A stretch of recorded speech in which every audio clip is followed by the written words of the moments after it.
Allô? Ok. Bonjour à tous, bienvenue sur videobourse.fr pour cette émission sur performance, comme chaque jour de la semaine à 18h. Nous sommes le jeudi 4 juillet. Alors l'autre jour il y avait Marc-vous qui me demandait si c'est le graphe de l'or. Pourquoi tu n'utilises pas Bollinger? Ah oui, ça j'avais déjà vu hier. Ok, donc le reste on avait vu. Donc eh bien n'hésitez pas à me confirmer si c'est ok au niveau du son et de l'image. Et on va commencer l'émission tout de suite avec pour but de surperformer le CAC 40. Ce que l'on arrive à faire depuis un moment maintenant. Donc j'attends votre confirmation, même si aujourd'hui le CAC est bien remonté, donc on a eu plutôt une perte, il n'y a pas de problème. On a l'équité qui est actuellement à 10 421 euros, donc on surperforme toujours bien le CAC 40. On va aller voir ça plus en détail. Merci Matt d'avoir confirmé que c'était ok au niveau du son et de l'image. Je vais me connecter au Mumble. N'hésitez pas à vous connecter également et à participer par audio. L'idée c'est de partager ses points de vue, ses prises de position, etc.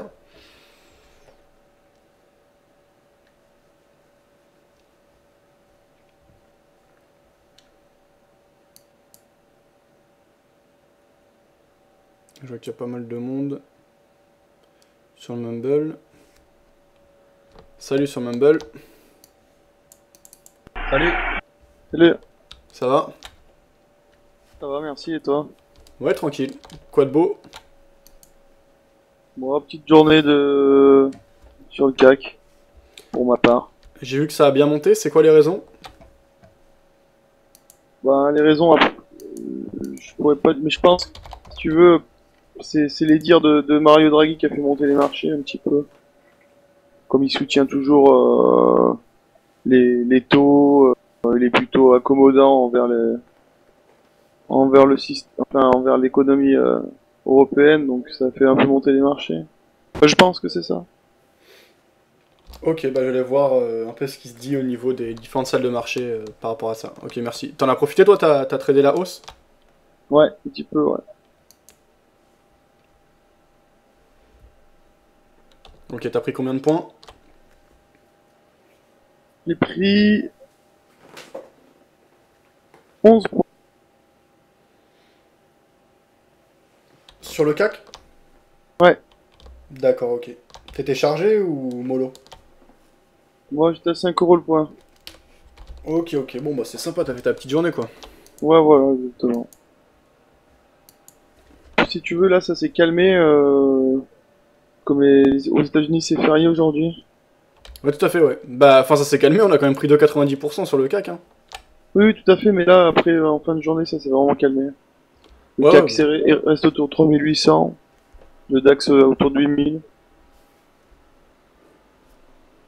Donc Ok. voilà, il y avait un bon trade à faire sur l'eurodoll. Apparemment, il a perdu quelques points. Je vais aller voir tout ça. Moi j'étais vendeur sur le CAC toujours. Donc je suis exposé à 70 centimes le point. Donc là c'était une journée plutôt négative pour moi. Donc là j'ai une perte en cours sur le CAC de 62,30 €. Donc là j'ai une équité de 10 422 sur le compte que j'ai commencé avec 10 000 € là. Donc voilà, moi où j'en suis. Là, En réel ou Non, c'est du démo, ouais. en démo? Ouais. Ouais, là je serai en démo jusqu'à la rentrée. Et donc, Ok, ok. ouais, en fait, ouais, bah, c'est toujours dans le cadre de mon émission, la surperformance. Donc l'idée c'est de surperformer le CAC 40, donc de comparer les résultats du compte au CAC 40, voilà. Donc là, j'ai déjà sorti un tiers de la position à la vente là, que j'avais sur le CAC. Le second tiers, je le sortirai si on atteint les 3885. Donc là, actuellement, on a 3806. Donc je prendrai de nouveau un tiers de la perte. Et le dernier tiers que je pourrais prendre de perte, ce serait si on casse les précédents plus hauts. Mais bon, là, ça fait assez haut, parce que ce serait les 4060 points. En tout ça, je Ouais. continue à jouer un biais baissier sur le CAC. Même si là, j'avoue que c'est remis en question par rapport à la sortie par le haut, la dynamique baissière. On retrace maintenant 50% du mouvement de baisse qu'on a eu depuis les plus hauts de mai dernier, en fait. Ouais, je suis plutôt aussi moi sur le CAC, mais bon. Aussi jusqu'à pas plus haut que 4000 par contre, mais je pense que 3006 a fait bien réagir le cours, et puis si tu veux sur les indices américains, je suis plutôt bull. Alors à mon avis le CAC il descendra pas plus bas, mais bon après c'est un avis. Mais de toute façon je fais pas du moyen long terme, donc on verra bien.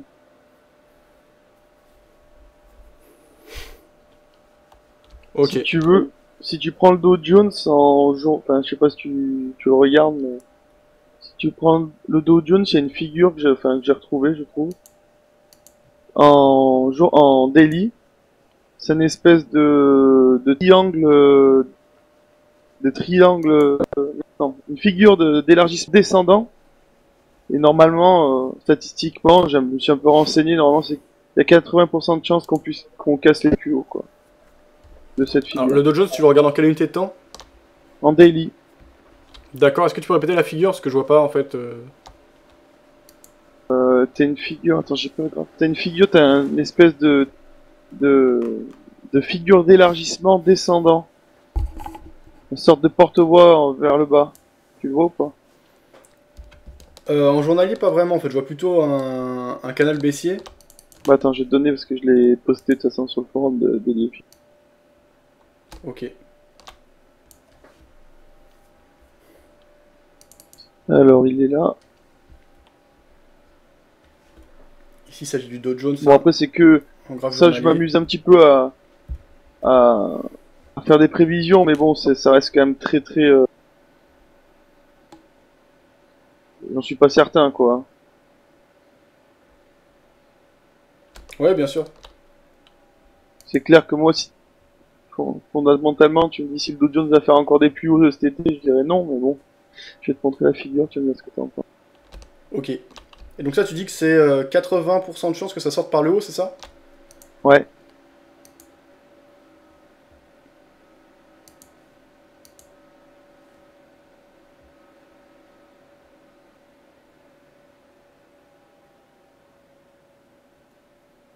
Selon les bouquins comment dire, selon les bouquins, quoi, je me suis renseigné un petit peu, j'ai regardé, ouais, après, ça reste des prévisions. D'accord, ok. Tiens, je t'ai envoyé, c'est le post, Alors, tu l'as mis où? c'est le post 3380. Ben, sur le, ah, pardon. Attends. Ok, c'est bon, je l'ai.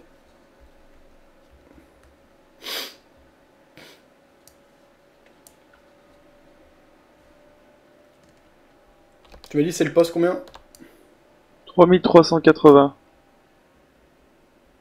Ok. Donc tu nous mets une perspective sur le dos sur la base d'un biseau d'élargissement descendant. Dans 79% des cas, il y a une sortie haussière. Dans 2 tiers des cas, le biseau descendant intervient dans un mouvement de consolidation. Dans 81% des cas, l'objectif de la figure est atteint une fois la résistance cassée. Dans 40% des cas, un pullback intervient sur la résistance. Ok, donc ça tu dis, c'est par rapport à quel bouquin précisément que tu as eu ces statistiques? Bah, si tu veux, c'est une figure chartiste, le biseau d'élargissement descendant. Après, je connaissais pas les pronostics concernant cette figure, donc je me suis renseigné un petit peu, et je l'ai vu sur le site, c'est je sais plus, c'est Forex, c'est un site qui regroupe toutes les figures chartistes, un bouquin qui répertorie un peu toutes les figures de chartisme, et puis voilà quoi. Donc voilà, c'est une perspective comme une autre, donc on verra bien. D'accord, ok. Parce que statistiquement, c'est super intéressant. Si c'est vraiment le cas, 2 tiers de chance d'aller vers le haut, bon, bah, c'est largement les probabilités dans l'autre sens, donc c'est excellent comme trade, mais ça m'étonne que ce soit une probabilité aussi importante. Même plus que ça, en Bah fait, si, tu bah dis attends, 80%, ça veut dire que tu as 80% de ouais. chance que ça monte et 20% de chance que ça baisse. Ça me paraît énorme comme statistique. Ouais, bah c'est selon les. Si tu tapes dans Google un biseau d'élargissement descendant, il te montre, les pronostics, et puis enfin, Trading School, non, Tribu Forex, pardon. D'accord, ok. Et ça, ce Donc c'est un serait... site plutôt important, enfin plutôt sérieux, quoi. Ouais, tout à fait. Et donc ça, ce serait si on casse ou d'ores et déjà? Ah, par contre, il faut casser la zone haute de la figure, par contre, hein, pour qu'il y ait un déclenchement d'achat. D'accord, ok. Ok, ok. Bon, ben on verra ça alors, en tout cas, sur le Dow Jones, un point important à surveiller d'après toi, statistiquement, qui permettrait de mettre largement les probabilités dans notre sens. Donc on voit Voilà. un biseau avec les points hauts, bah, c'était bien ce que j'avais repéré, donc les points hauts, bah, les plus hauts historiques d'ailleurs sur Dow Jones qui avaient été marqués le 22 mai Ensuite, on relie les différents points hauts qui descendent, les différents points bas, on s'élargit un petit peu. Effectivement, et si on casse donc cette résistance oblique baissière, eh bien, on a 80% de chances qu'on poursuive le mouvement de hausse et 20% de chances qu'on corrige à la baisse, d'après les statistiques donc, données par Pedro. Alors, donc ça c'était ok. Mais clairement, fondamentalement, ça me paraît difficile, mais bon, on surveillera la zone, quoi. Ouais, tout à fait. Alors, il y avait un autre lien qui était partagé. Je vais vous partager les liens qui ont été donnés par Pedro. Donc on aurait un dos à 16 000, quoi.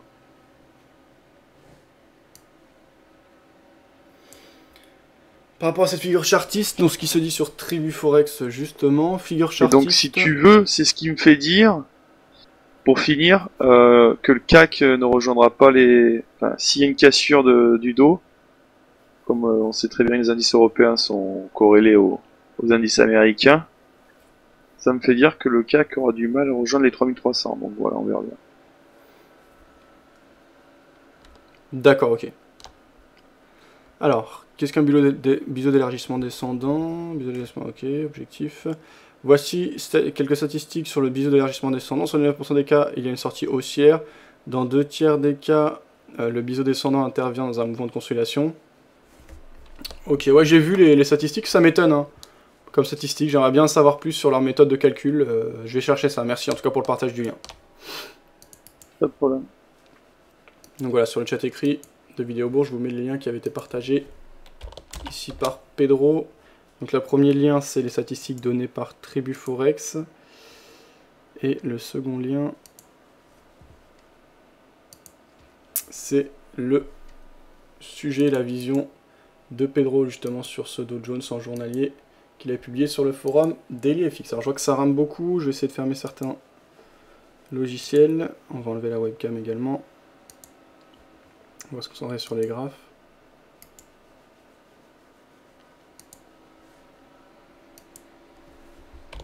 Voilà, je vous ai mis les liens sur le chat écrit. Alors, qu'est-ce qui se dit sur les chats écrits? Qu'est-ce que c'est? Ça on avait vu. Crédit qui disait hello, plutôt haussier sur le CAC. Des crédits, ok. Posé, ceci n'est pas une bonne nouvelle, mais montre que tout fout le camp. Crédit, est-ce que tu peux nous en dire plus par rapport à ton sentiment haussier sur le CAC? Sur quoi se fonde justement ta conviction? Est-ce que c'est plutôt technique, plutôt fondamental? Il y avait Phil qui donnait un lien sur le chat écrit. Biseau d'élargissement, ok, c'était partagé, merci.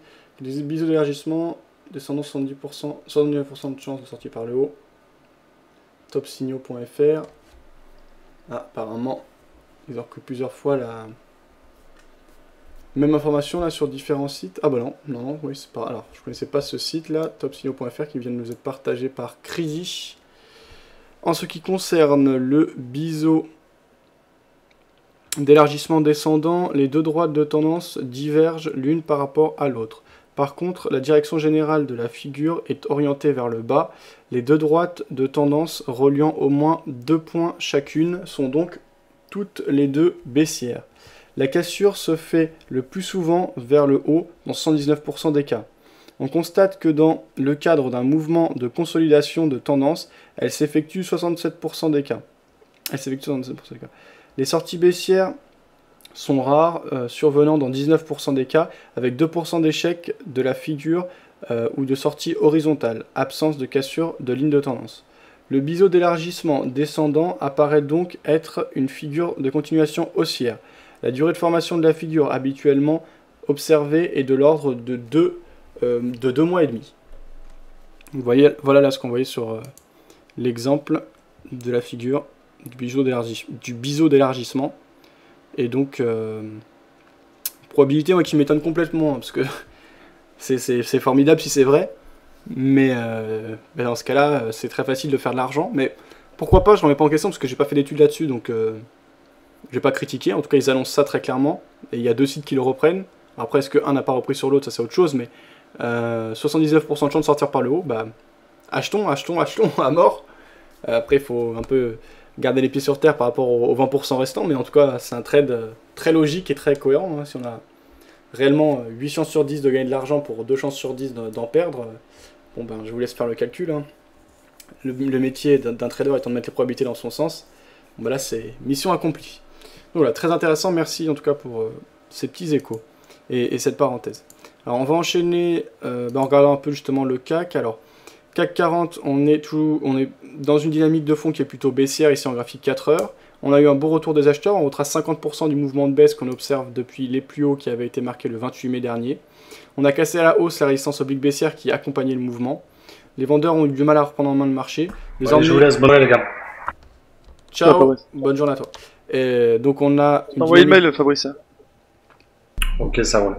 Une dynamique de fond qui est plutôt baissière. Là, les acheteurs qui sont revenus. Donc désormais, on peut même considérer qu'on part désormais dans une phase d'hésitation, puisque on ne marque plus des plus hauts de plus en plus bas. Oui, non, on ne marque plus de plus hauts de plus en plus bas. Là, on voit que les derniers plus hauts et les plus hauts en cours sont plus hauts que les plus hauts précédents. Et les plus bas sont plus hauts que les plus hauts précédents. Donc on est désormais dans une phase de correction du mouvement de hausse. On va garder la résistance oblique baissière, puisque une ancienne résistance peut jouer un rôle de support. Par exemple, si on a un pullback, il faudra y faire attention. Désormais, on peut commencer à tracer autre chose. C'est le support oblique haussier, ici, qu'on va mettre dans une autre couleur, qui commence à accompagner une phase de correction potentielle. Voilà. Et donc, eh bien, on va voir où est-ce que ça nous mène et comment ça continue. Alors, qu'est-ce qu'on peut ajouter comme commentaire techniquement au CAC? Pas grand-chose. Je trouve même que le graphe est assez chargé là, donc je ne vais pas aller tracer d'autres choses. Belle impulsion haussière ce jour. On va aller voir fondamentalement qu'est-ce qui l'a amené. Assez surprenante honnêtement parce que c'est jour férié aux États-Unis, donc je pensais pas qu'il y aurait d'informations importantes et de gros mouvements sur les marchés actions. Mais a priori il y a eu un discours notamment peut-être des mots de Bernanke, ce qui m'étonne parce qu'aux États-Unis normalement jour férié, notamment pour la fête nationale, donc l'indépendance est quand même assez, enfin c'est pas l'indépendance, la fête nationale est assez respectée, donc un mouvement assez franc. On va aller voir ça de plus près. Alors 2 petites secondes, ça a sonné, je reviens dans quelques instants. En attendant, si vous avez des commentaires, vous voulez donner vos positions, vos points de vue sur la journée, n'hésitez pas, je reviens dans 1 minute et on fera le point sur ce qu'il dit en salle de marché par rapport à cette journée.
Ok, alors reprise.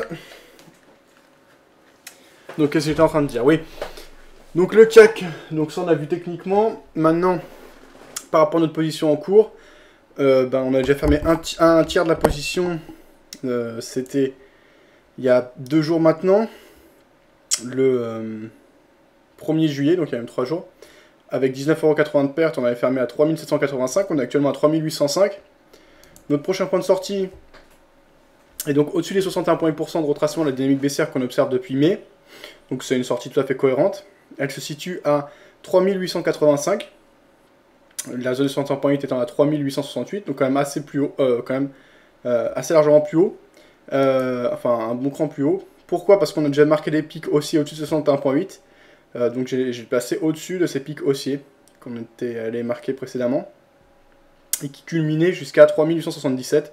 Je vais pas trop serrer le stop. Donc c'est ce qui a été fait ici. Actuellement j'ai 61,25€ de perte, ce qui représente environ 0,5% de mon capital, qui s'élève actuellement à 10 423€, cette perte incluse. Donc voilà, tout est respecté, tout est sous contrôle, aucun stress et tout est prévu. Donc bien sûr, comme j'ai dit, et comme on s'en rend compte à terme, le métier d'un trader c'est surtout mettre les probabilités dans son sens par rapport au marché.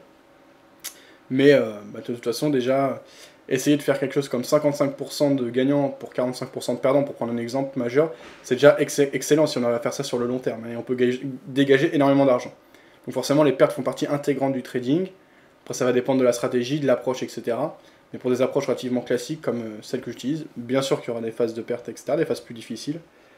Et tant qu'elles sont gérées, tant que l'approche est cohérente, les probabilités sont dans le sens, les statistiques également, il n'y a pas de problème et on peut avancer comme ça. Donc là, c'est ce qu'on a actuellement.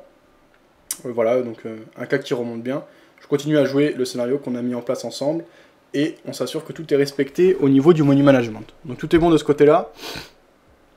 Nico qui nous a rejoint, qui disait « Salut, le gap entre 3686 et 3823 est partiellement fermé. » Effectivement, là, on avait marqué un gap. Moi, je l'ai entièrement comblé. Pourquoi tu dis partiellement fermé, toi, Nico? Qu'est-ce que tu as qui manque? Effectivement, on avait marqué un gap ici. Eh bien, donc entre toi, tu dis 3786, 3823. Moi, j'ai pas exactement ces zones. Parce que moi, j'avais la partie haute du gap qui était à 3807 et la partie basse qui était à 3777. Donc, pour moi, le gap a été comblé. Il y avait quelque chose à jouer. À partir du moment où on a commencé à combler ce gap, effectivement, on pouvait penser à une accélération jusqu'à la fin du gap. D'ailleurs, Pedro, t'es là? Ouais. Toi, quand t'as pris ta position à l'achat là sur le CAC, c'était pour jouer le comblement du gap ou ça n'avait rien à voir? C'est pour scalper, hein. Donc ça n'a rien à voir. D'accord, ok, ouais, parce qu'il y avait un gap qui a été comblé là. Non, c'était pour savoir.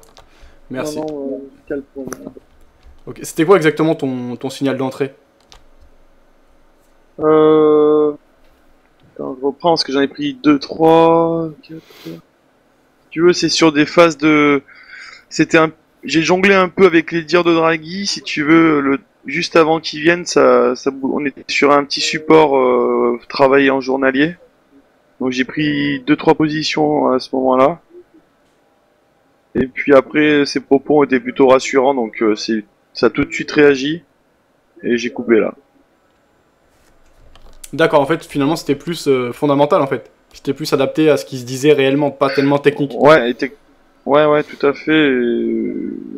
Mais bon, on était quand même sur un support qu'on travaillait quand même depuis toute la matinée, début d'après-midi. Donc, puis après, selon des indicateurs que je mets en place, tout ça. Donc voilà.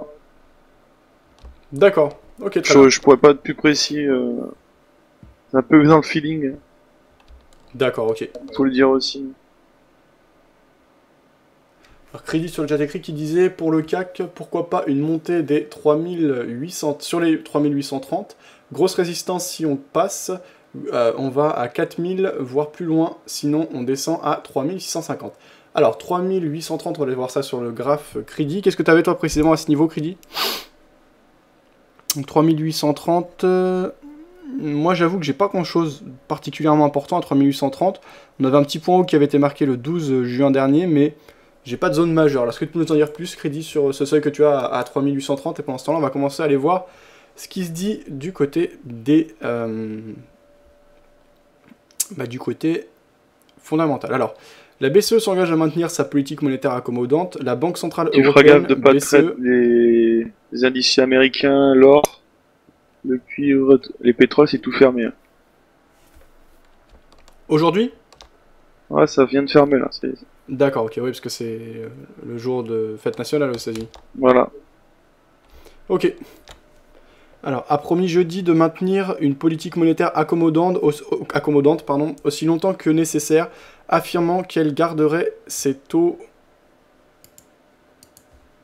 Je réfléchissais si je regardais l'euro, je sais pas si tu regardes aussi. J'ai pas encore regardé, je vais aller jeter un coup d'œil, attends, 2 secondes. Vas-y. Affirmant qu'elle garderait ses taux, alors niveau actuel, le plus bas de son histoire, pour une période prolongée, voire les baissera encore.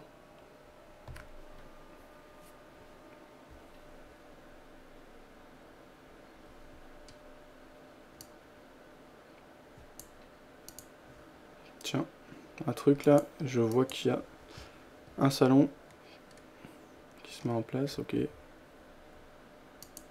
Bon, alors qu'est-ce qu'on a? Ok, j'ai acheté un coup d'œil tout à l'heure.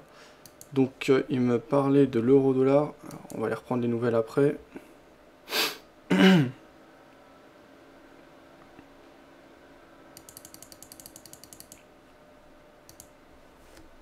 Ouais, Pedro? Ouais. Ok, j'ai l'euro-dollar sous les yeux. Alors, moi je te dis ce que je vois, après tu me dis ce que tu vois. Moi sur l'euro-dollar, je vois qu'on a eu quand même des réactions assez vives. A priori, c'était par rapport à la même cause que ce qu'on a eu à la hausse sur le CAC 40 et sur les marchés actions. Donc on a une belle baisse de l'euro, un beau renforcement du dollar. On arrive dans la partie basse d'un triangle long terme, moi j'ai le graphique en journalier, que l'on observe depuis les plus bas de novembre 2012. Pour moi, il y a pour le moment rien d'intéressant, mais si on descend un peu plus et qu'on commence à avoir une amorce de repli, donc c'est-à-dire que si on descend par exemple vers les 1.2850, 1.2860 et qu'on commence à avoir des acheteurs qui reviennent, là on pourra acheter en se protégeant sous le support oblique-haussier qui marque le bas du triangle dans lequel on est, et en allant chercher par exemple le niveau médian qui est à 1.31 environ, voire la partie haute du triangle qui est plutôt vers 1.33. Voilà. Qu'est-ce que t'en penses toi? Qu'est-ce que tu vois sur ce graphique? Non, après, c'est... Bon, je le travaille pas énormément, l'euro, mais là, je regarde un petit peu, il m'intéresse, parce que... Si tu veux, bon, là, il est fondamental... Enfin, il est clairement baissier, on est d'accord. Après, je pense que pour lui, le plus dur est passé, parce que demain, on a quand même le chômage américain. Et si il s'avérait que le chômage américain serait plutôt mauvais, on pourrait assister à un rebond, quoi.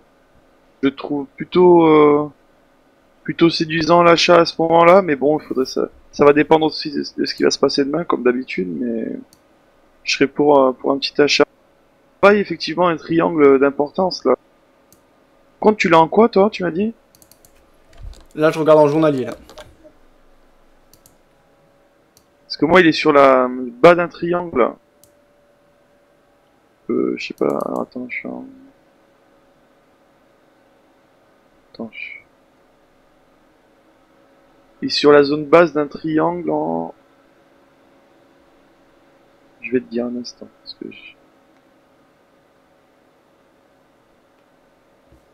ouais, en prenant les plus bas de... ouais, c'est un weekly. Alors après, par contre, comme tu as dit, là pour l'instant on est d'accord qu'on est en pleine impulsion baissière, donc c'est pour ça que moi je prendrais pas position à l'achat maintenant. J'essaie de complètement m'opposer, moi, enfin j'essaie de vraiment rentrer dans le sens des impulsions, ou si j'ai une vision contre-tendance, attendre une amorce de correction. Donc là par exemple pour moi la pression est encore trop forte à la vente pour rentrer à l'achat. C'est pour ça que je dis s'il y a une amorce de rebond, pourquoi pas prendre position. Maintenant là je viens de tracer la partie basse du triangle sans compter les ombres, et en fait je vois que les plus bas du jour, on a touché cette zone, donc... pourquoi pas si on a une amorce de rebond prendre dès maintenant. Enfin, si on a une amorce de rebond, donc par exemple demain, et si on est toujours assez court là, 1.28, prendre long, pourquoi pas, bon, c'est pas le scénario idéal. Alors par contre, tant qu'on est sous pression vendeuse, si je vois qu'on casse cette zone de support, oblique haussière, donc la partie basse du triangle, qui pour moi se dessine jusqu'à 1.2825, donc en gros si on commence à arriver à 1.2820, on peut commencer à prendre position à la vente, hein, selon la force de l'impulsion, ce serait cohérent, et ça voudrait dire qu'on casse à la baisse au triangle, donc ce serait un signal assez fort de volonté de prise en main du marché par les vendeurs. Donc voilà, mais pour le moment on est toujours à l'intérieur de ce triangle, donc calmos. Ben, si tu te mets en weekly, en fait, on a encore un support encore plus important. Je sais pas si t'es en weekly ou en daily là. Ouais, je suis en daily, mais vas-y, explique ton... Ouais, ben écoute, je te propose de te mettre en weekly. Oui.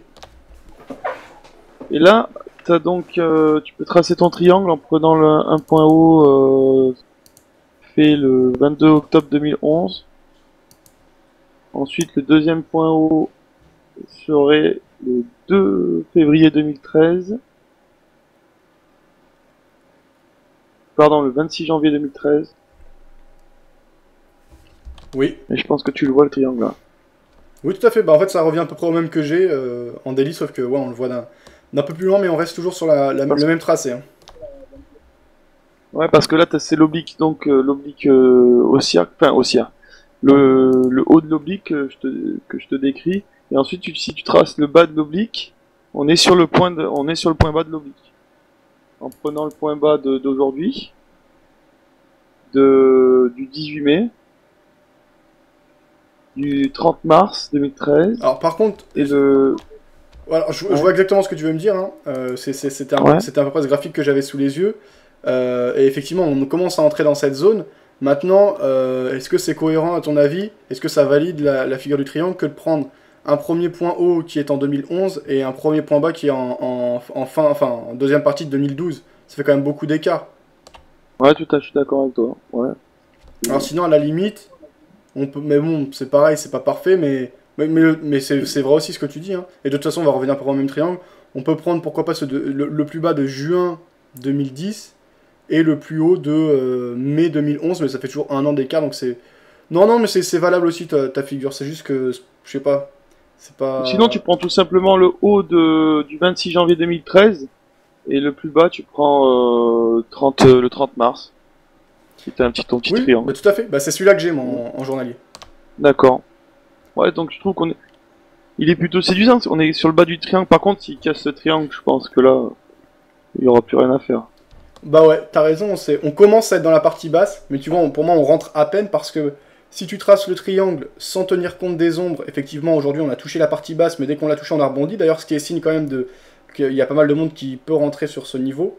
Après, si on tient compte des ombres, la zone, elle s'élargit un peu. Et on va voir ce que ça donne dedans, mais pour l'instant, on a plutôt une réaction sympa, donc oui, pourquoi pas. Alors après, qu'est-ce que tu viserais, toi? Est-ce que tu viserais carrément un retour vers le haut du triangle? À ce moment-là, c'est vrai qu'en se protégeant sous la partie basse du triangle, ça peut permettre d'avoir un beau ratio gain-perte. Je pense à peu près de 3 ou 4 pour 1. Après, est-ce que tu viserais le point médian du triangle, c'est-à-dire les 1.31? Comment tu t'organiserais au niveau de l'objectif? L'objectif, je sais pas, mais en tout cas, s'il arrive à clôturer, déjà s'il arrive à tenir cette position avant le NFP, ça voudrait dire que, et là, si on a un NFP qui sort mauvais, ça voudrait dire que pour l'Eurodal, que ce point-là serait un point bas. Après, l'objectif, je sais pas, mais je sais pas, et je le trouve plutôt pas mal. Il a quand même bien tenu là, ce point là avec les propos de Draghi, malgré tout, qui était quand même quelque chose un événement quoi. Et il a quand même bien tenu. Et puis maintenant, il faut confirmer avec le NFP demain, on verra. J'espère qu'il remontera pas trop haut. Mais après, on peut tout casser vers le bas, hein. C'est possible dans l'autre sens, mais à surveiller. D'accord, très bien. Ok, merci Pedro. Alors, sur le chat écrit, qu'est-ce qu'on avait? Crédit disait erreur de ma part, je voulais dire la zone est 3880, d'accord, par rapport au CAC. Nico qui disait le gap du 20 juin n'a pas été fermé chez moi sur le cash, ok. Phi qui disait en mensuel, le Dow Jones belle oblique passe pour les plus hauts. Mensuel, le Dow Jones belle oblique qui passe. J'ai pas compris. T'as mis quoi, Phil, qui passe out les plus hauts ou j'ai pas. En tout cas, on va aller voir le mensuel sur Dow Jones, ok. Phil qui disait 0.3 à 16 000. Ok, donc Phil qui pense à un scénario haussier sur le Dow Jones. Donc il semble y avoir un certain consensus haussier sur le Dow Jones. Et donc il verrait bien voilà, les 16 000 points ralliés. Une poursuite du mouvement de hausse. Ici il s'agit d'un graphique, donc a priori en mensuel, si je comprends bien. Merci Phil pour ton partage. Et c'est quoi ça comme type de figure? Comment ça s'appelle? C'est pas ABCD, c'est... Toujours avec les patterns, hein, Phil. Vous trouvez ça sur le chat écrit. Crédit qui disait c'est toujours dangerous de jouer à l'intérieur d'un triangle. Enfin, tout dépend du moins de points visés. C'est vrai que moi je suis pas fan. Hein. Bon, là on est à la partie basse, il peut y avoir quelque chose à faire, mais je suis pas fan. C'est pas le type de position que je préfère. Moi je préfère les belles impulsions dans le sens de la tendance. C'est bidon dans le sens c'est simple hein, et on peut t'en parler depuis toujours, mais en vérité c'est tout à fait cohérent comme type de position et c'est vraiment, je pense, bon, mettre les probabilités peut-être pas directement, enfin je pense quand même que les probabilités sont dans son sens à ce moment-là. Si on prend un exemple, je sais pas moi, comme on avait l'or l'autre jour là, quand on a fait pas mal de profits, au moment où tu es en pleine impulsion, tu prends ta position, je pense quand même que tu as les probabilités dans ton sens, ça peut toujours se retourner, ça doit pas être énorme, peut-être qu'on a 55 pour 45%, c'est-à-dire 55% de chance qu'on continue le mouvement et 45% de chance qu'on remonte. Par contre, et ça c'est ce que disait également Pascal Talarida, la DMT, on a plus de chances que le mouvement soit d'amplitude à la baisse qu'à la hausse. Donc ça c'est un avantage qu'il faut savoir négocier, dont il faut savoir se servir, mais qui est tout à fait décisif également. Critiser nombre. Ok. Alors, on va aller voir les points de vue en salle de marché. Et j'ai dit, putain, c'est pas possible, il est 18h41. On va prendre un peu plus de temps, de toute façon, parce que j'ai commencé en retard et je suis parti, donc on va aller jusqu'à 10. Ok. La France rejette la... Étrangement aussi, tu as... Excuse-moi si je te coupe. Sur le câble, t'as un peu la même configuration. Ouais, je vais aller le voir après, là, je vais regarder un peu fondamentalement ce qui s'est passé aujourd'hui. Alors, la France rejette la demande d'asile d'Edward Snowden. Ça, on avait vu. Égypte, les islamistes appellent à manifester vendredi contre le coup d'État. Bourse Paris confirme son rebond après la BCE. On va aller voir ça.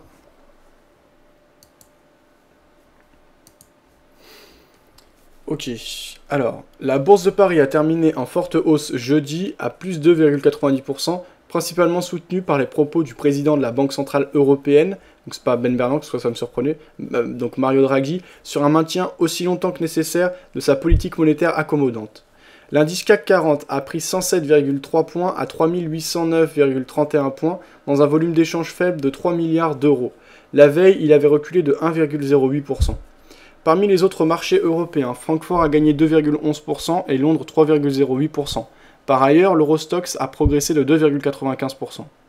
La cote parisienne est restée dans le vert tout au long de la séance, accélérant nettement avec la conférence de presse de Mario Draghi, qui est intervenu après un maintien par la BCE de son taux directeur principal à 0,50%, son plus bas historique.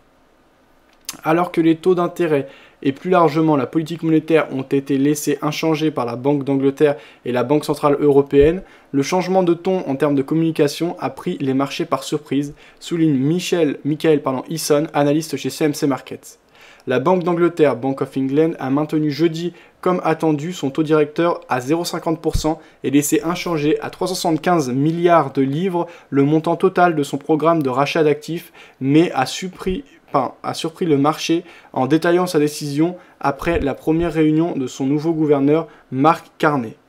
Dans la foulée, Mario Draghi a indiqué que la politique monétaire de la BCE resterait accommodante aussi longtemps que nécessaire, ajoutant que le Conseil des gouverneurs escomptait que les taux directeurs de la BCE restent à leur niveau actuel ou plus bas pour une période prolongée. En conséquence, les marchés actions ont bondi, la BCE s'engage pour la première fois ainsi sur la durée, ajoute M. Easson, même si, selon lui, la fermeture de Wall Street en raison d'un jour férié a certainement aidé à accentuer les mouvements aujourd'hui. Mario Draghi s'est employé à rassurer les marchés, maintenant sans rentrer dans les détails toutes les options ouvertes, indique de son côté Xavier de Villepin, vendeur d'actions chez Global Equities, qui est la société également où travaillait en tout cas Marc Toiti, je ne sais pas s'il est toujours. La prise de parole a été nettement positive pour les marchés et estime-t-il. Voilà, donc ça c'est ce qu'on pouvait voir du côté du marché parisien. Devise, l'euro recule face au dollar plombé par Mario Draghi. C'est ce que je me disais, qu'il y avait un lien entre les deux, bien sûr, par effet de corrélation. Surtout pour des journées où les marchés américains sont fermés. Quand on a des tels mouvements, souvent c'est lié à un même événement. Alors, qu'est-ce qu'on pouvait lire de ce côté-là ? Publié par l'AFP toujours. L'euro baissait nettement face au dollar jeudi, plombé par les propos du président de la Banque Centrale Européenne, Mario Draghi, sur les perspectives de la politique monétaire de l'institution qui restera accommodante aussi longtemps que nécessaire. Vers 16h, l'euro valait 1,2922 $. L'euro reculait également face au yen à 129,29 yens contre 129,93 yens la veille. Le dollar progressait face à la monnaie japonaise à 100,06 yens contre 99,86 yens mercredi soir. Lors d'une conférence de presse suivant le maintien du principal taux directeur de la BCE au niveau historiquement bas de 0,50%, Mario Draghi a également déclaré que les taux resteraient à leur niveau actuel ou plus bas pour une période prolongée. De plus, Mario Draghi a souligné que des risques pesaient sur les perspectives économiques de la zone euro. Ces deux points ont lourdement pesé sur l'euro, relevait Kathleen Brooks, analyste de Forex.com. L'euro est ainsi tombé vers 13h GMT à 1,2883 $, son niveau le plus faible en 5 semaines.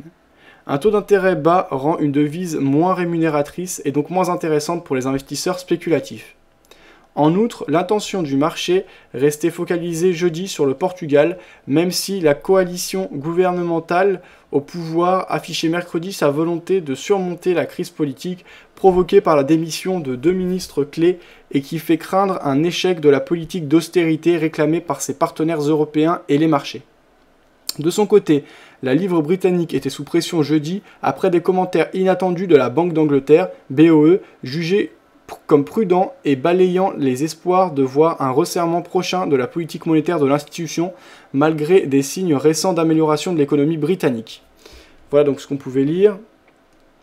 Alors, du point de vue des salles de marché, toujours CMC Markets, on avait l'euro et la livre ont ainsi tous deux été plombés par leur banque centrale, les deux institutions agissant pour contrer la récente hausse des taux de rendement des obligations souveraines en Europe qui ont découlé de la nervosité du marché sur la direction que va prendre la politique monétaire américaine, commenté donc toujours Michael Eason, analyste chez CMC Markets.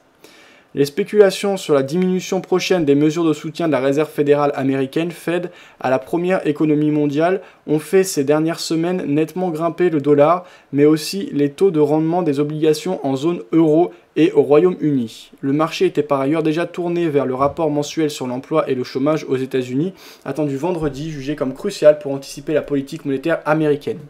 La Fed, qui a averti que ces mesures de soutien exceptionnel à l'économie américaine étaient conditionnées à l'amélioration de la conjoncture, fait de la baisse du chômage l'un de ses principaux objectifs.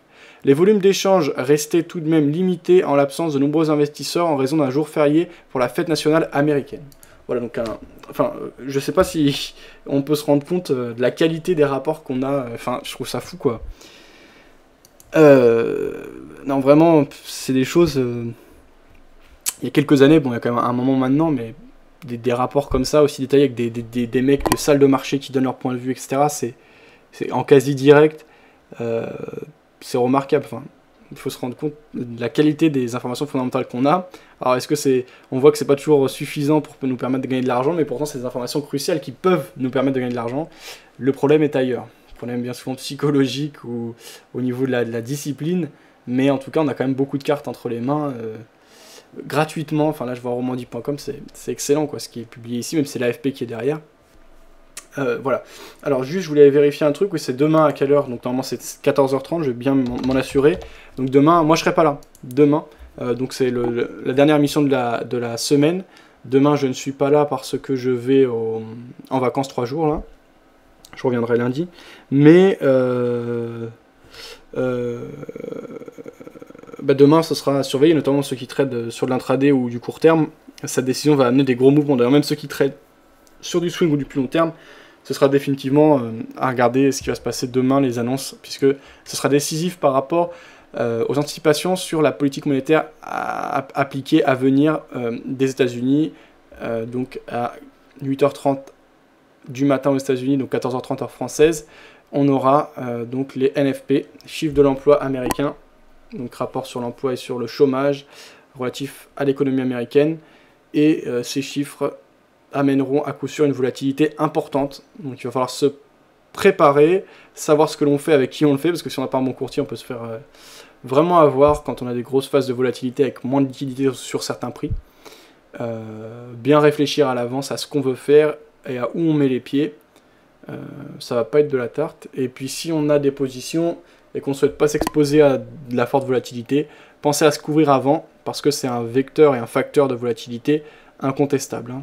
Alors peut-être que la volatilité n'aura pas lieu, mais elle aura forcément lieu un minimum, avec le nombre de personnes qui vont regarder ça.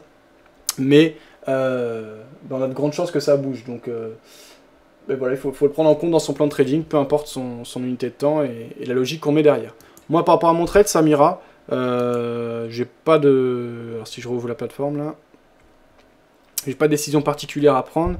Effectivement, si on revient sur le CAC 40 ici, bon bah déjà je suis exposé qu'à 70 centimes le point. J'ai un ordre en attente qui est quand même beaucoup plus haut que les cours actuels. Il faut vraiment un très gros mouvement, donc j'aurai le temps d'être exécuté, etc. Même si on doit décoller fortement au départ. Et de toute façon, mon stop est beaucoup plus haut. Donc voilà, j'ai pas de risque particulier. Ces chiffres peuvent jouer pour moi, donc c'est-à-dire faire baisser les cours des marchés actions ou contre moi, c'est-à-dire les faire remonter. Donc ça c'est une chance sur deux, donc ça n'augmente pas et ça ne baisse pas ma probabilité. J'avoue que j'ai pas d'informations ni d'idées de ce côté-là. Maintenant moi je pense plutôt qu'on va avoir des bons chiffres américains et ça va montrer aux investisseurs que ça va mieux aux États-Unis et donc on pourra avoir un ralentissement ou un arrêt dans les prochains mois, voire dans la prochaine année, de la politique de relance et donc de rachat d'actifs massifs, donc avec les 100 milliards qui sont injectés chaque mois par la Banque fédérale américaine dans l'économie américaine. Et donc ça pourrait avoir amené une baisse des marchés actions. D'autant plus que je pense que le mouvement du jour, bon certes les marchés ont été rassurés par la BCE, mais c'est quand même les Américains qui ont tiré à la hausse les marchés ces dernières années. depuis la fin de la crise des subprimes.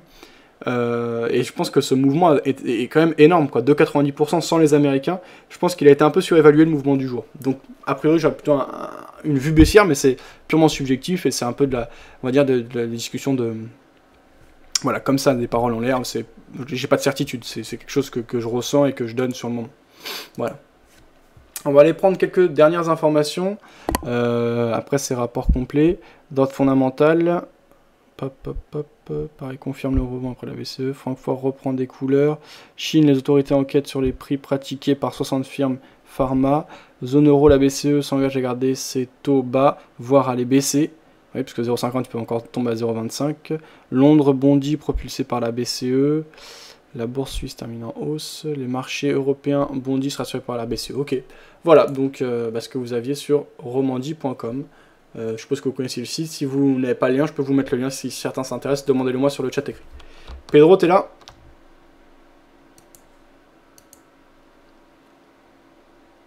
Allô? Est-ce qu'on m'entend? Bon, on va attendre que Pedro revienne. En attendant, on va faire notre vision des choses sur le câble, puisqu'il nous parlait du câble, donc de la livre sterling face au dollar. Avant ça, juste un petit point sur le chat écrit. Alors, il y avait... ça, on avait vu. Ok. Crédit qui disait c'est toujours dangerous de Jonah. Enfin, tout dépend, on en avait vu. 16 000 le 17 août. Donc voilà, Phil qui pense qu'on pourrait se diriger vers les 16 000 points le 17 août sur le Dow Jones. AB égale CD et cycle Fibo deuxième cycle. Dow à 16 000, je mise ma voiture. Ok Phil, est-ce que tu as une position dans ce sens-là ou est-ce que c'est juste une analyse? Alors, je veux bien ton lien d'information fondamentale, STP Fab, disait Cédric. Ok, je te mets ça tout de suite. Romandie.com.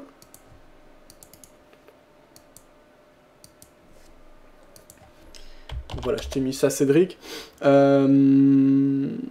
16 000 points. Alors, je vais regarder, oui, le Dow Jones en mensuel. Putain, 18h54, j'ai pas vu le temps passer aujourd'hui, c'est infernal. Alors, ici on était en journalier. Si je me mets carrément en mensuel sur le Dow Jones, bon, on n'a pas beaucoup de recul. Ça va pas servir à grand chose. Mais on a vu le graphique tout à l'heure de Phil, donc je pense qu'il n'y a pas grand chose à rajouter. Moi, j'ai pas de constat particulier à faire par rapport à cela. Merci beaucoup, Fabien, disait Cédric, pas de souci. Alors, je voulais enchaîner avec le câble.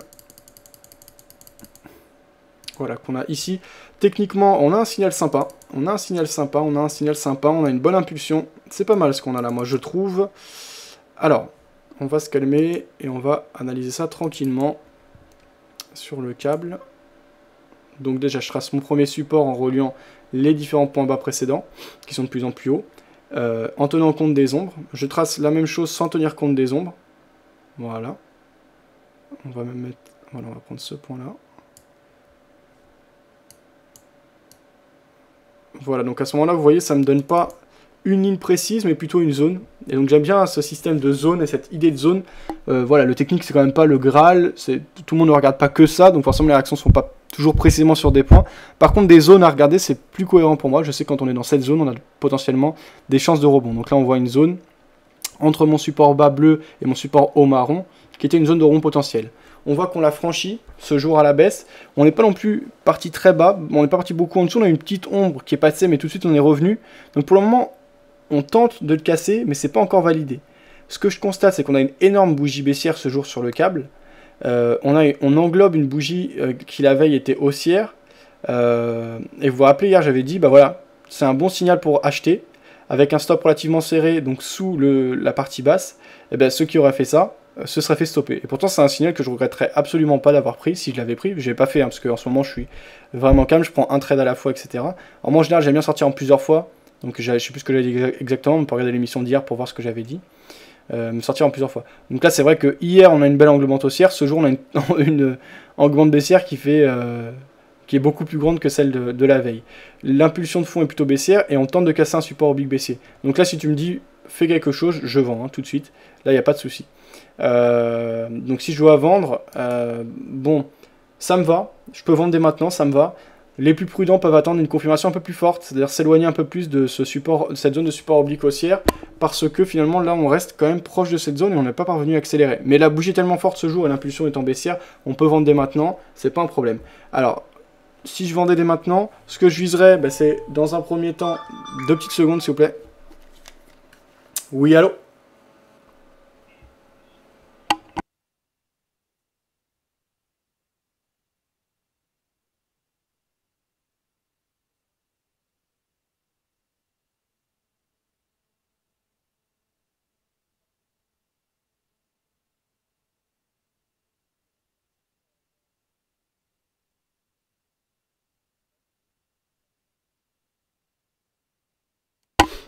Voilà, de retour, désolé. Oui, donc je disais, pourquoi pas vendre dès maintenant. Donc là, on rentre dans le sens d'une impulsion, dans le sens de la tendance en cours, donc ça me va parfaitement, sur cassure d'un support.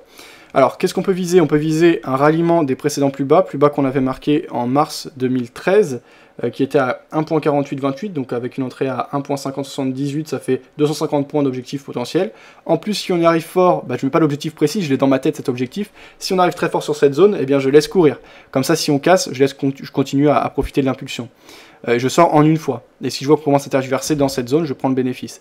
En revanche, si ça se passe mal, je peux commencer à sortir un tiers en cas de cassure des précédents plus hauts qu'on a marqué hier.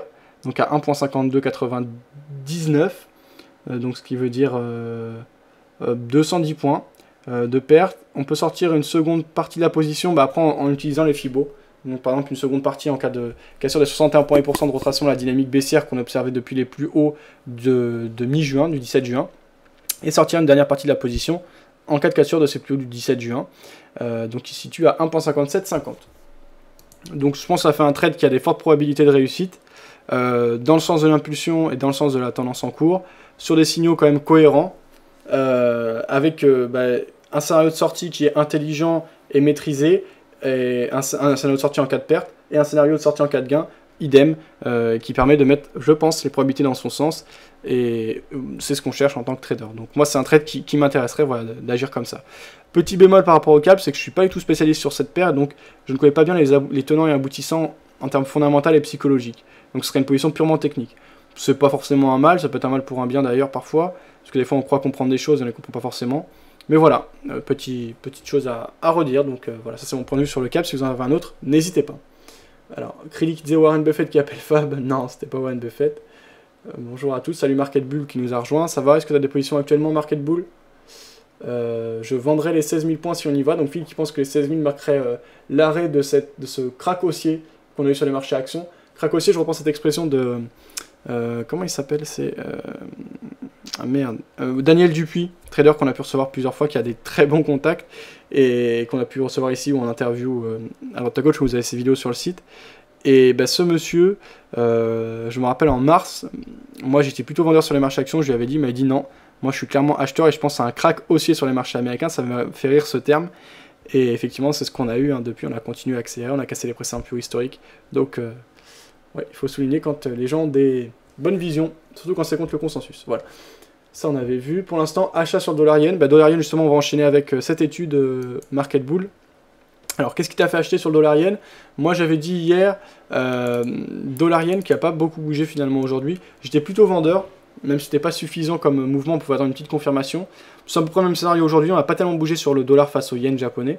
Donc, la dynamique de fond était fortement haussière, notamment par rapport à la politique monétaire qui cherche à dévaluer le yen au Japon.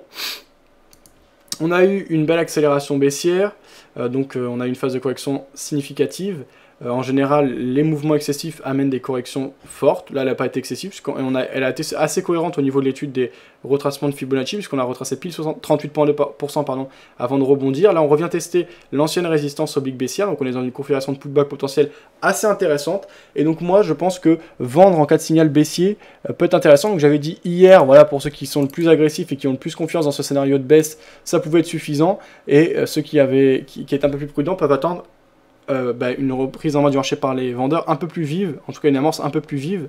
Alors c'est toujours une question de compromis, soit tu anticipes et tu te contentes du moindre signal, à ce moment-là ça te permet de rentrer vraiment haut, donc de prendre un gain potentiel fort, mais tu as moins de confirmation, donc t'es moins sûr que les vendeurs reprennent effectivement en main le marché ou tentent de le reprendre, soit tu es plus prudent, mais à ce moment-là tu prends une part moindre du mouvement potentiel. Là, ce que j'aime bien, c'est qu'on peut établir un scénario assez simple. Donc, tu prends position maintenant, tu sors un tiers en cas de cassure des précédents plus hauts, donc d'hier. Tu sors un autre tiers ici et un dernier tiers si on casse les précédents plus hauts. Et ensuite, tu pars sur un scénario haussier. C'est un produit qui est assez volatile ces derniers temps. Donc, on peut vite aller chercher des gros objectifs. Il faut aussi le garder à l'esprit en sens inverse. On peut vite aussi perdre beaucoup en termes de points. Donc, adapter la taille de sa position à ce contexte de volatilité, à ce contexte de marché. Objectif, un ralliement des précédents plus bas. Donc moi, ce serait plutôt un point de vue baissier contre l'impulsion en cours. Et je dis, moi personnellement, ça m'intéresserait de vendre maintenant parce que j'ai assez confiance dans le scénario. Maintenant, je peux comprendre que techniquement, on attend une reprise en main un peu plus franche de la part des vendeurs que ce qu'il n'est actuellement. eh bien, Market Bull, voilà, je vais lire ce que tu mettais. En daily, on est sur la boulanger dessus, on est au-dessus des MM 9, 20, 50 et 150. Et Ishimoku, la span est au-dessus du nuage, le prix en sort. La Tenken est au-dessus de la Kijun. D'accord, donc là c'est vraiment spécifique à Ishimoku. Donc quels sont tes objectifs et stop loss par rapport à cette prise de position acheteuse sur le dollar yen, Market Bull? Alors 19h03, je dis on va continuer jusqu'à 19h10. On va aller regarder encore quelques petites choses. En général, en fin d'émission, on regarde les blogs. Alors je sais pas si on va avoir le temps. Un petit coup d'œil du côté du VIX, ça, on le regarde tous les jours rapidement. On a encore bien descendu ce jour sur le VIX. Donc on est fermé aux États-Unis. C'est un indice du VIX qui se base sur la volatilité du S&P 500. Donc il n'y a pas eu de cotation ce jour, donc c'est les mêmes niveaux qu'hier, et je pense qu'il va réaugmenter avec les chiffres par rapport à l'emploi américain demain. D'ailleurs, je me demande pourquoi on l'appelle uniquement l'indice de la peur, puisqu'il calcule la volatilité. Or, la volatilité peut aussi apparaître à l'achat. Donc c'est pour ça, si certains ont plus d'informations par rapport au VIX, ça m'intéresse. Et j'ai regardé plus précisément sa composition et la manière dont on peut l'interpréter. Alors ça, on avait vu. Alors il y avait AUD-USD qui avait pas mal bougé là ces derniers temps. On va aller voir ce qu'il donne. Et bien ce jour, on a eu plutôt tendance à rebondir. Donc les acheteurs qui ont plutôt eu tendance à revenir sur le dollar australien. Avec une englobante haussière. On est sur les 38,2% de retracement de la dynamique haussière précédente. Donc petit signal, bon c'est pas de la folie non plus. Et on va voir ce que ça donne. Donc soit les acheteurs reviennent assez franchement. À ce moment-là, on pourra attendre que ce mouvement de correction s'essouffle pour reprendre position dans le sens de la tendance de fond. Moi, j'achèterai pas maintenant. Non, j'ai pas une conviction particulièrement haussière sur le dollar australien face au dollar américain, AUD-USD. On a cassé pas mal de zones de support. Bon, là, on a les 38,2. Certes, c'est une zone potentielle qui a été déjà pas mal travaillée. Mais non, pour moi, l'impulsion est trop forte à moyen court terme ici. Donc, la pulsion baissière que l'on observe depuis les plus hauts d'avril 2013 est vraiment très forte, donc je ne vais pas m'opposer à cette dernière. J'attendrai en revanche qu'on ait une phase de correction qui s'essouffle pour vendre. Voilà, donc ce que je pourrais jouer. Alors, il y avait Phil qui disait VIX, Philippe Lermy en parle bien. Ok, je verrai s'il en parle dans une des vidéos que j'ai faites, mais je suis pas sûr. Si tu as un exemple, n'hésite pas Phil. Alors ça on avait vu. Market Bull sur le chat écrit qui disait pas très haut, je pense pas plus que 102. D'accord. Après, le biseau sera fermé et on repartira à la baisse, je pense. Donc, c'était le point de vue. D'accord. Chris, ça on avait vu.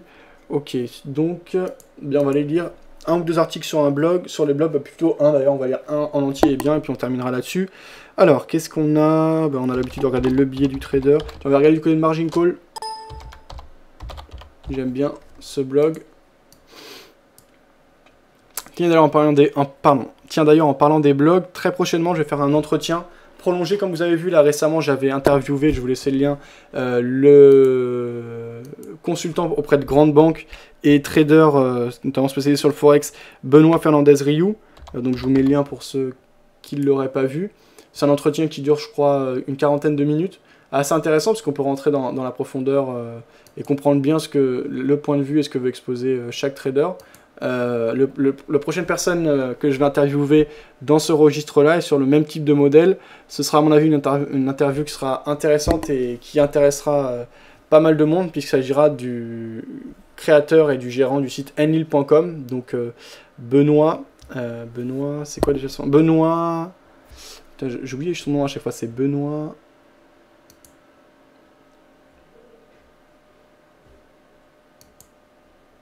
que je confonds toujours avec Vinerier, qui est quelqu'un d'autre qui avait travaillé avec lui, je crois, sur le blog à un moment. Que tout le monde... Benoît Rousseau, pardon. Donc Benoît Rousseau sera la prochaine personne que j'interviewerai. Et je pense que ça mérite de vraiment se pencher sur ce monsieur qui gère un blog de qualité, enlil.com, qui a un esprit de partage quand même assez grand et qui réalise quand même ce pourquoi beaucoup de gens qui consultent ce site et qui s'intéressent au trading de manière générale sont pour, c'est-à-dire la liberté, gérer son propre argent, gagner de l'argent à long terme. Donc un scalper de qualité, gagnant qui le prouve et qui a un esprit de partage aussi grand que le sien, mérite, je pense qu'on s'y intéresse. Donc cette interview sera réalisée samedi, pas qui arrive, mais le samedi d'après. Donc après, elle sera en ligne, je sais pas, quelques jours après, le temps que je fasse le montage et tout. Voilà, donc j'irai dans ses locaux directement à Tours pour en savoir plus sur son approche. Si vous avez des questions d'ailleurs à lui soumettre, n'hésitez pas à me les poser. J'essaierai de voir si c'est intéressant et si je peux lui proposer. Voilà, voilà, je vous ai mis le lien là vers le modèle d'interview en question. Alors, quelques réactions sur le chat. Je sais qu'il disait bonjour. Phil qui laissait un lien. Analyse technique des corrélations Forex. D'accord, c'était Sunbird qui avait reçu Philippe Lermy. Je vais écouter ça. Merci Phil pour le partage. SSTM qui laissait un lien. VIX, justement sur les explications, que c'était sur Wikipédia, je pense que j'aurai tout ce qu'il me faut. Merci SSTM. Phil qui disait, s'il y avait une seule vidéo à voir, Rousseau, voilà, Benoît Rousseau, effectivement, Phil. Marc disait, si quelqu'un a envie d'entrer sur le dollar yen, trading stop obligatoire à 35 points, je crois. Ok, alors pourquoi un trailing stop, Market Bull? Qu'est-ce qui t'intéresse, toi, par rapport au trailing stop? Ouais, Pedro. Pedro, tu m'entends? Ouais, tu m'entends? Ouais, là, je t'entends. Ouais, je regardais l'or là en H4, il nous refait la même chose qu'il a fait. Je sais pas si tu c'est pas toi qui t'intéresse à l'or là, qui est acheteur d'or, non? Non, pas acheteur, mais là j'avais vendu, j'ai fait j'ai fait pas mal d'argent en fait par rapport à l'or. Ensuite, je suis sorti au bon moment dans un bon timing. Là, je serais plutôt vendeur dans l'absolu. Et toi? Ben justement, je sais pas trop encore parce que là il refait un triangle. De toute façon, l'or, enfin moi je fonctionne comme ça avec l'or, hein, c'est sur des triangles. Il refait un triangle là en F4, je pense que tu le vois. Alors moi je suis en journalier sur l'or, donc moi en gros en journalier, bon effectivement on voit un petit triangle dans lequel on s'engouffre à court terme, mais sinon j'ai plus une vision globale, c'est-à-dire pour moi on est simplement en phase de correction qui commence à s'essouffler, la dynamique de fond et baissière est toujours très forte. Alors 1200 ça commence à être des points assez bas, donc dans l'absolu si on m'obligeait à vendre je serais vendeur, sinon si je trouve des meilleures occasions je pourrais aller autre part. Ouais, je serais plutôt acheteur aussi, mais bon, on verra. D'accord, ok, donc t'attendrais quoi comme signalisation à la sortie par le haut du triangle? Voilà, exactement. Après bon, s'il casse par bas, ben... Mais je serais plutôt aussi sur l'or. Pardon, j'ai pas entendu, ça a coupé, tu serais... Je serais plutôt acheteur sur l'or, ce qui ne va pas avec mon scénario haussier sur le Dow Jones, hein, j'en suis conscient, mais... Que bon, si on a des bons chiffres américains, ça voudrait dire que l'or devrait baisser, quoi, mais bon. On verra. Je serai en surveillance aussi. C'est pas mal quand même la configuration qu'on a des marchés, là, on est sur des points quand même stratégiques. Ouais, tu penses à quoi notamment? Donc l'or, mais sinon... Le câble, l'euro... Bon, l'or, il est pas... Bon, il a déjà fait toute sa baisse, l'or, mais... On pourrait avoir un beau rebond technique, je pense, à jouer. Ce serait intéressant, parce qu'on a quand même perdu énormément. Et je vois notamment l'euro et le câble, comme on disait tout à l'heure, sur des points quand même stratégiques. Hein. Alors justement le câble, tu avais commencé à en parler, mais on n'avait pas pu en parler parce que je lisais les informations dans le fondamental. Alors moi le câble, je serais vendeur. Toi, tu serais plutôt acheteur. Toi, tu penses à un rebond potentiel sur le câble? Ben c'est pareil que c'est même topo que sur l'euro, quoi. Hein. On est sur un point bas. C'est clair que c'est vendu hein, là en ce moment, mais on peut rebondir sur ces. Si on doit rebondir, c'est à ces points-là. Par contre, si on les casse, moi, on l'a cassé, moi. Pour moi, on a cassé le support oblique là, par contre, sur le câble. Ah bon? Ah oui. Tout à l'heure, je l'ai pas vu. Non, je le reprends vite fait. Et puis le mouvement est vraiment violent sur le câble. Donc moi, je serais vendeur là sur le câble. Tu regardes en quoi? En journalier.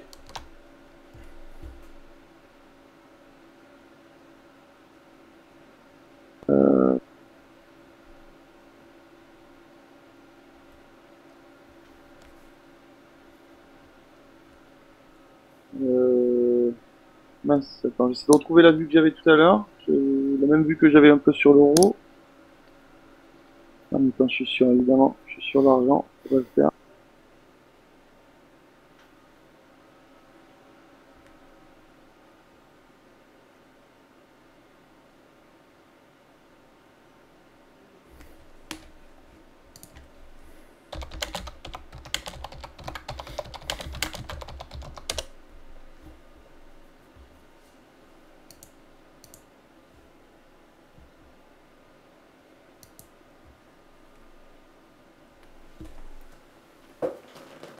Alors voilà, si tu le prends en semaine, effectivement, là on l'a cassé. Tout à l'heure, il était pas aussi bas. Ouais, effectivement, on l'a cassé. Après, ça peut être qu'une ombre, hein, et puis on retrace demain. Ça va être tellement décisif demain avec ce NFP, puisque derrière, ça va entraîner beaucoup de spéculation et d'anticipation par rapport à la politique à venir de la Banque fédérale américaine et le fait qu'on continue ou non les QE, que ça peut bouger très fortement dans un sens ou dans l'autre. Mais pour moi, techniquement, là, c'est une bonne opportunité vendeuse pour moi. Mais bon. Enfin, on l'a cassé. En semaine, on est vraiment, ouais, on est en dessous, quoi.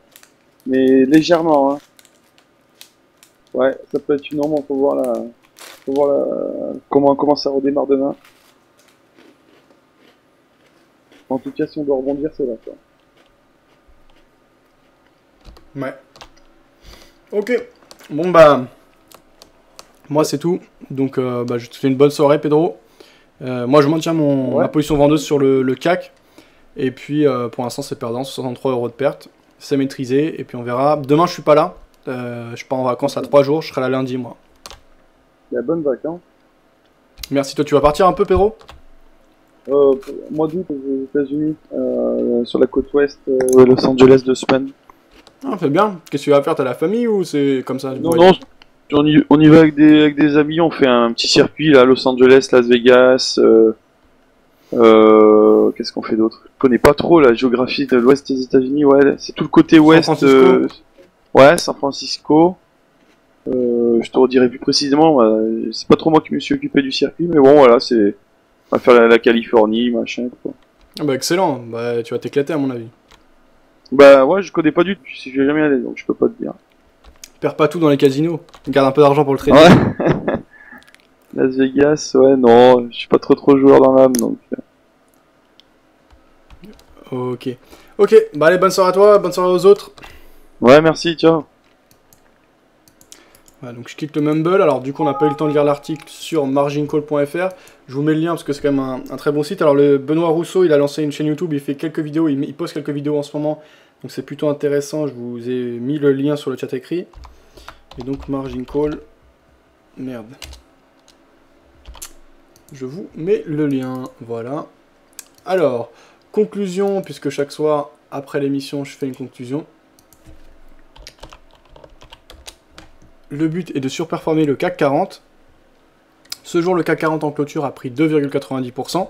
Ce qui veut dire qu'actuellement, si vous regardez sous le cas de diffusion de l'émission sur videobourse.fr, vous avez les chiffres précis, les performances précises concernant l'évolution de mon compte et l'évolution du CAC 40. Donc si on prend en compte l'évolution du jour du CAC, hier on était à plus 0,22%, donc plus 2,90, ça fait qu'on est à plus 3,12%. Et le compte évolue à 4,84%, mais on ne tient pas en compte la position en cours. La position en cours perd 0,5%, ce qui fait qu'on est à plus 4,34%. Donc on surperforme toujours le CAC 40, même si c'est pas de beaucoup, et même si les deux indices sont en hausse. Donc mission réussie, on continue à travailler sérieusement, laborieusement et sérieusement, je crois que je me répète, en tout cas au quotidien, voilà, à observer les marchés, etc. Ce compte, c'est vraiment une autre manière de gérer que ce que je fais habituellement, ce que vous retrouvez habituellement dans le cadre des émissions. C'est peut-être moins passionnant à écouter au jour le jour, mais finalement, c'est ce que font beaucoup de gérants de fonds et de choses comme ça. Et l'idée avec ce compte et cette approche, c'est cette émission.